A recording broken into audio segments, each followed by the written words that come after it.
Hola, ¿qué tal? Mi nombre es Emanuel Rodríguez Castro y sean bienvenidos a este nuevo podcast. En esta tarde de hoy me encuentro con mi compañera de salón, Luna. Adelante.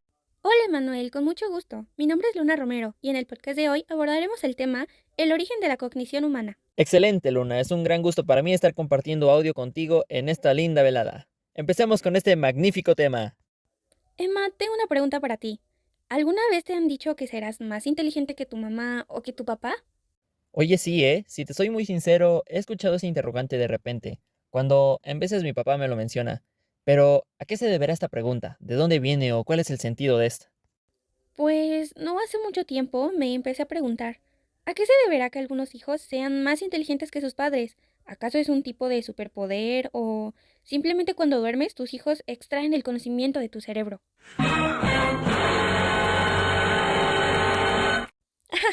No es cierto, es broma, nada de eso. Eso tiene un nombre y se llama cognición. Ok, ok. Cognición. Qué raro.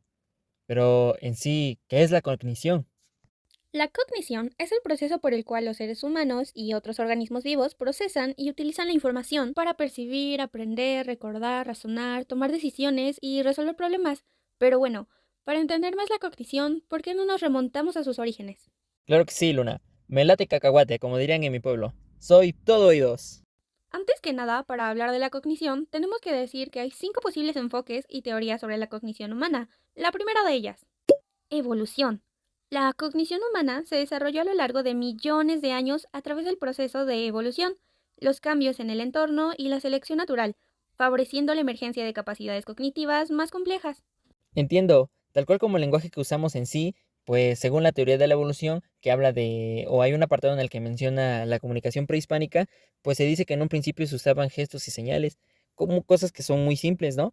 Cosas que con el paso de los años fue cambiando, se implementaron sonidos, objetos específicos y conceptos, bueno, cosa que esto dio paso a que eventualmente se crearan palabras, reglas gramaticales, frases, oraciones, etcétera, etcétera. Cada generación aprendió y mejoró el lenguaje de la generación anterior, acumulando conocimientos y refinando las reglas gramaticales. El lenguaje evoluciona, es algo que tú y yo comprobamos, y que se diversifica en múltiples lenguas que existen hoy en día. Tú y yo podemos ser testigos de un fenómeno que se llama la resignificación, que muchas veces significa darle otro sentido a varias palabras, como romántico, ¿no?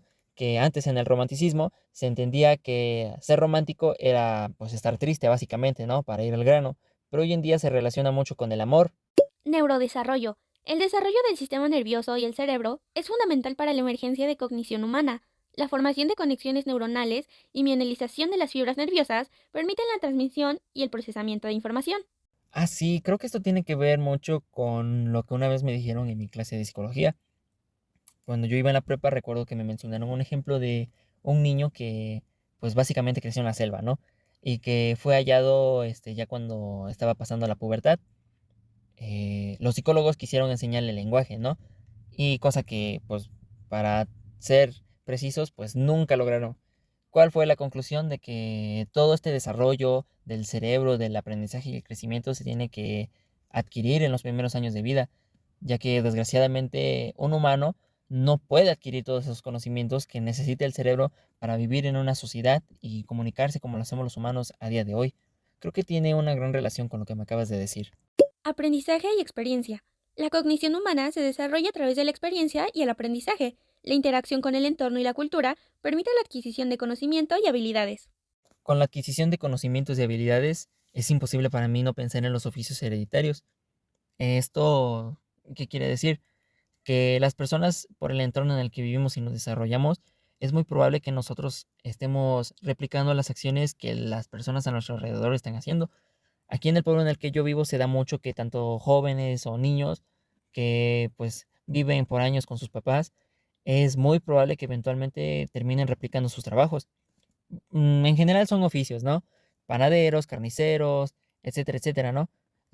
Personas que han tenido un trabajo por años, por generaciones, y que eventualmente a los hijos se les ha inculcado todo este aprendizaje que han adquirido de generación en generación. Creo que tiene mucho que ver.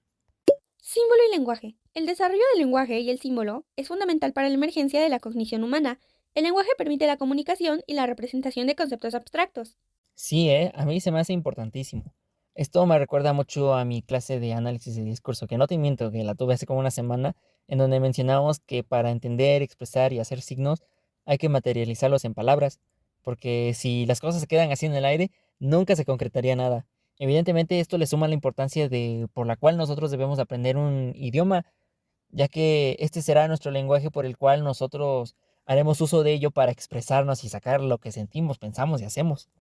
Cognición social. La cognición humana se desarrolla en un contexto social. La interacción con otros seres humanos y la cultura permite la adquisición de conocimiento y habilidades sociales. Ok, ok. Me hace mucho sentido cuando lo relaciono con los panes de Día de Muertos que se realizan en Todos Santos. Pues al menos en mi pueblo, donde yo vivo, siempre se le ha dado ese simbolismo de que es mucho más que un pan. Es una representación del ánima, o de la ánima, más bien dicho, que viene a visitarnos. Además de que el pan tradicional se vuelve un acto de amor y dicha por recibir a tu familiar que viene desde el más allá. Todo este simbolismo que suele ser percibido en pueblos, no es percibido en ciudades. ¿Por qué? O sea, por ejemplo, haz de cuenta, la gente que no tuvo a alguien de pequeño o de grande o de cualquier edad que le diera toda esa significación y ese simbolismo detrás de lo importante que es dejarle a tu muerto o a tu muertito un pan como acto de amor o que realmente esperas o añoras su llegada, pues simplemente lo va a ver como un simple pan, cosa que no es. Así es, Emma. Para recapitular lo abordado, simplificar en pocas palabras la cognición humana es la abarcación de todas las actividades mentales relacionadas con el conocimiento y la comprensión del mundo que nos rodea. Ok, señoras y señores, con esto finalizamos este podcast donde hablamos un poco de la cognición humana. Espero que haya sido de su entendimiento. Hablamos un poco de sus orígenes, enfoques de esta. Y bueno, sin más por agregar, agradecemos mucho su tiempo y nos despedimos. Hasta luego.